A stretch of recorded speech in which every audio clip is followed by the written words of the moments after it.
In the ancient land of the Igbo, a prophecy from the healing spirit of Nkwo foretold the arrival of EKWENSU, the formidable gods of war and destruction.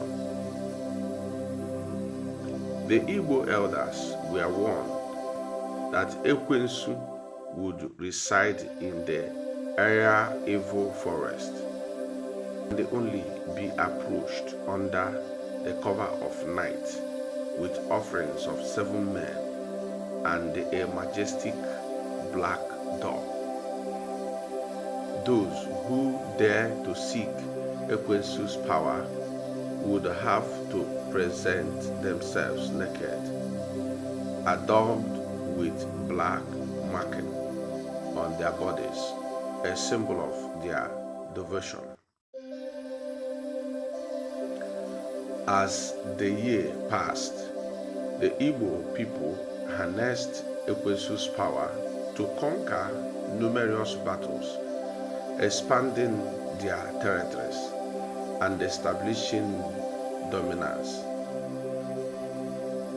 Their success were attributed to EKWENSU and his sub-spirit, Ogunabali, who seems to revel in their chaos of war. The worshippers of EKWENSU spread across various villages with devotion beating gong to announce the arrival and departure from the evil forest. In the time of war, the sound of gong echoed through the land, striking fear into the heart of their enemies. The Igbo people also developed the masquerade of Ayaka, a fearsome spectacle that danced through the night, leaving their foes trembling with death. However, as time went on, internal conflict began to plague the Igbo people. They started to fight among themselves, and the very spirit they once revered as protector turned against them. The destruction was catastrophic and many lives were lost.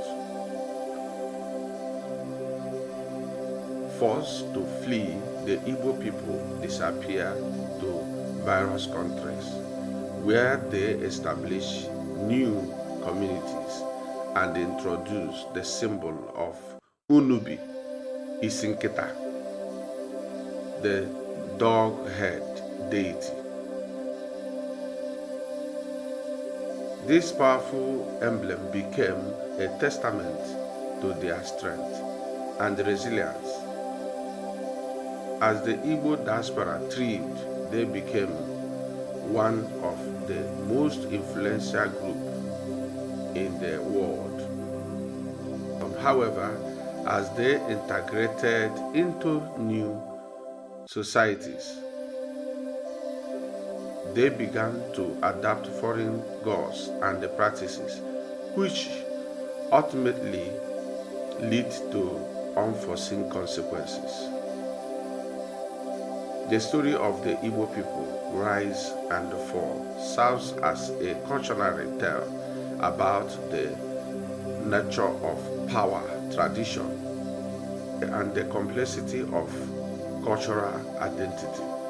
As the narrative unfolds, it raises questions about the consequences of embracing change and the importance of honoring one's heritage.